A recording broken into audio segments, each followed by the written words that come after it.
Tamil today மோட்டார்ஸுக்கு உங்களை அன்புடன் வரவேற்கிறோம். நம்ம வச்சிருக்க காரோ பைக்கோ ரொம்ப நாளைக்கு அப்புறம் அதோட பிக்கப் குறைஞ்ச மாதிரி ஒரு ஃபீலிங் வரும். சரியாக மெயின்டைன் பண்ணலன்னா கண்டிப்பாக பிக்கப் குறையும். நம்ம நினச்ச நேரத்துக்கு இன்னொரு வாகனத்தை ஓவர்டேக் பண்ண முடியாது. சில வழிமுறைகளை பின்பற்றுறது மூலமாக நம்மளோட வாகனத்தோட பிக்கப் எப்படி பழைய மாதிரியே கொண்டு வருது அப்படிங்கிறத நம்ம தமிழ் டுடே மோட்டார்ஸில் இன்றைக்கி நம்ம பார்க்க போகிறோம். அதுக்கு முன்னாடி நம்ம தமிழ் டுடே மோட்டார்ஸை இதுவரையும் சப்ஸ்கிரைப் பண்ணாதவங்க கீழே இருக்கிற ரெட் கலர் பட்டனை ப்ரெஸ் பண்ணி சப்ஸ்கிரைப் பண்ணுங்கள். கூடவே அந்த பெல் சிம்பிளையும் சேர்த்து ப்ரெஸ் பண்ணுங்கள். அப்போ தான் நம்மளோட அப்டேட் உங்களுக்கு உடனுக்குடன் கிடைக்கும்.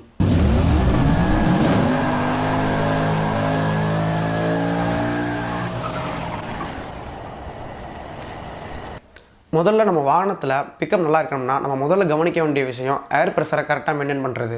ஏர் ப்ரெஷரை கரெக்டாக மெயின்டைன் பண்ணாலே வண்டியோட டயருக்கும் ரோட்டுக்கும் இருக்கிற உராய்வு குறைஞ்சி வண்டி ஸ்பீடாக போகிறதுக்கு ரொம்ப உதவியாக இருக்கும்.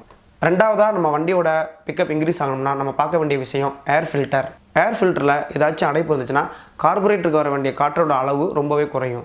இதனால் ஏர் ஃபியூல் மிக்சர் சரியாக செயல்பட முடியாது. ஸோ ஒவ்வொரு 2000 கிலோமீட்டருக்கு ஒரு வாட்டியும் ஏர் ஃபில்டரை சுத்தம் பண்ணி போடுறது ரொம்ப நல்லது.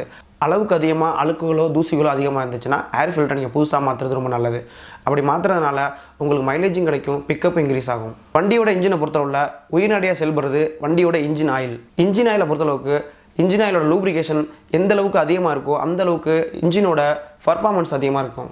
சரியான இடைவெளியில் இன்ஜினோட ஆயிலை செக் பண்ணுறதும் தேவைப்பட்டால் மாற்றுறதும் இன்ஜினோட பர்ஃபார்மன்ஸ் அதிகரிக்கிறது மட்டும் இல்லாமல் பிக்கப்பும் நல்லா அதிகரிக்கும். நாலாவதாக நம்ம வண்டியோட இன்ஜின்லேருந்து டயருக்கு பவர் டிரான்ஸ்மிட் ஆகிறது செயின் மூலமாக தான். ஸோ அந்த செயினை எந்த அளவுக்கு பராமரிக்கணும் அப்படிங்கிறது ரொம்ப முக்கியமானது. செயினில் இருக்கிற தூசிகள் அழுக்குகள் இதெல்லாம் சேர்ந்து செயின் ஸ்ப்ராக்கெட்டை சீக்கிரமாக தேய்மானம் அடைய வச்சிடும். ஸோ செயின் லூஸ் ஆகும்.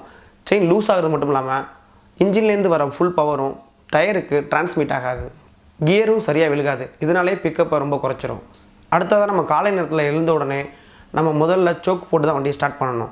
அதுக்கப்புறம் கொஞ்சம் நேரம் ரைஸ் பண்ணிவிட்டு அதுக்கப்புறம் தான் நம்ம வண்டியை மூவ் பண்ணணும். இதனால் நீங்கள் வண்டியை ஸ்டார்ட் பண்ணும்போதே உங்களுக்கு நல்ல பிக்கப் கிடைக்கும். அது மட்டும் இல்லாமல் உங்கள் டூ வீலரை செல்ஃப் ஸ்டார்ட் பண்ணி பழகாமல் கிக் ஸ்டார்ட் பண்ணி பழகுங்க.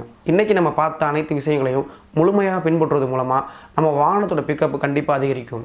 இந்த வீடியோ உங்களுக்கு பிடிச்சிருந்துச்சுன்னா லைக் பண்ணுங்கள், பிடிக்கலனா டிஸ்லைக் பண்ணுங்கள். நான் உங்கள் motor Mani from Tamil today motors. நன்றி, வணக்கம்.